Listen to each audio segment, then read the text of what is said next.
we're gonna get an overview of the body surface projection and palpable landmarks of different regions of the spine, from the cervical to the lumbosacral region. So let's start with the most superior portion, which is the squamous portion of the occipital bone. And we can easily identify the anion or external occipital protuberance, which is really helpful to differentiate between the supratentorial and infratentorial space, but also it's a good landmark for any posterior approaches to the craniocervical region. Something that we can notice from a posterior perspective and anterior perspective is that there's a transverse process that is prominent in this area, which is the transverse process of C1. The transverse process of C1, it is easily palpable, and it lies conventionally between the mastoid tip and the mandible.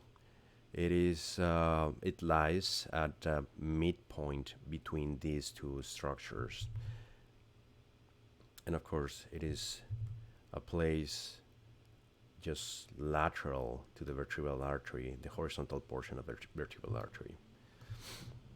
From a lateral perspective, we can see that there's a prominent spinous process, which is the spinous process of C2. The spinous process of C2 is the second prominent palpable structure just after the anion. And if we get an oblique view, we can identify the transverse foramina through which the vertebral artery travels. The transverse foramina conventionally are going to be in between two tubercles, one which is anterior and another that is posterior. So there's an anterior tubercle that is relevant for this, and it is a landmark because of being the most prominent one, which is the anterior tubercle of C6. So this is called the carotid tubercle because it lies just in between the vertebral artery and the carotid artery, and it's also called the chasagnax tubercle.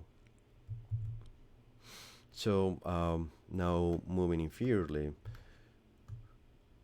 what we see right here is the most prominent spinous process, which is the spinous process of C7.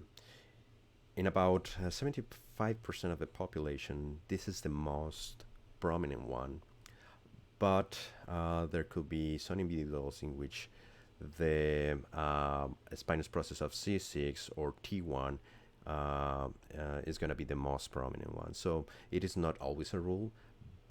Like anything in anatomy, there are anatomical variations, but it's conventionally the most prominent in this region. Now, if we move inferiorly, we see the thoracic region. The thoracic region has several bony structures that are surrounding the area that can be used as anatomical landmarks. So in this case, what we're seeing here is the spine of the scapula, and just the root of the spine of the scapula conventionally serves as a landmark to find the spinous process of T3 because it lies at the same axial level. Now, if we move inferiorly, the inferior scapular angle conventionally lies at the same axial level of the spinous process of T8, usually between T8 and T9. And if we move anteriorly, what we see in this portion is the sternal angle, which it conventionally lies at the level of T4, and that's what we're seeing right here. So that's intervertebral between T2, T3, T3, and T4, and this points out directly towards the body of T4. And inferiorly, we see the ciphisternal junction that serves as a landmark for T9, the body of T9, what we're seeing labeled. More inferiorly, towards the lumbar region, there's the